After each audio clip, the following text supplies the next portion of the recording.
સુરત બારડોલી ધુલિયા ચોકડી પાસે ભંગારના ગોડાઉનમાં ભીષણ આગ ફાટી નીકળતા અફરાતફરી મચી હતી। 11 થી વધુ ગોડાઉનમાં આગ લાગતા ધુમાડાના ગોટે ગોટા દૂર સુધી દેખાયા હતા। આગનો કોલ મળતા જ ફાયર બ્રિગેડની ગાડીઓ દોડી આવી આગને કાબૂમાં લેવા પ્રયાસ શરૂ કર્યા હતા। સુરત જિલ્લાના બારડોલી ધુલિયા ચોકડી પાસે આવેલા ભંગારના ગોડાઉનમાં ભીષણ આગ લાગી હતી। આગમાં 11 થી વધુ ગોડાઉનો સંપૂર્ણ રીતે બળીને ખાક થઈ ગયા છે। ગોડાઉનમાં પ્લાસ્ટિકનો જથ્થો વધુ હોવાથી આગે વિકરાળ સ્વરૂપ ધારણ કર્યું હતું। પરિસ્થિતિને ધ્યાને લઈ પ્રાંત અધિકારીએ મેજર કોલ જાહેર કર્યો હતો। ફાયર વિભાગની 15 થી વધુ ગાડીઓ બારડોલી, કામરેજ, વ્યારા, પીઆઈપીએલ અને હોજીવાડા સહિતના વિસ્તારોમાંથી ઘટનાસ્થળે પહોંચી આગ ઉપર કાબૂ મેળવવાનો પ્રયાસ કરી રહી છે। આગના ધુમાડાના ગોટા લગભગ 2 કિલોમીટર દૂરથી દેખાયા હતા।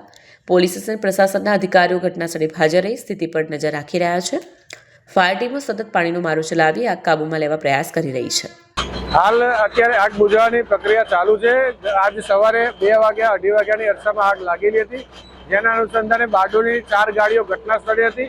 તેમજ આગની જ્વાળાઓની તીવ્રતા જોઈ અમે બારડોલી પોલીસ સ્ટેશનને તેમજ મામલતદાર સાહેબને તેમજ મહેરબાન પ્રાંત સાહેબને પણ અમે સંદેશો આપ્યો હતો, જેની ઘટનાની ગંભીરતા લઈને તેઓ પણ અમે આ સ્થળ પર હાજર હતા અને આસપાસની નગરપાલિકાઓ, મહાનગરપાલિકાઓ, જિલ્લા ફાયર હેડક્વાર્ટરની ગાડીઓ ઘટના સ્થળે બોલાવેલી છે।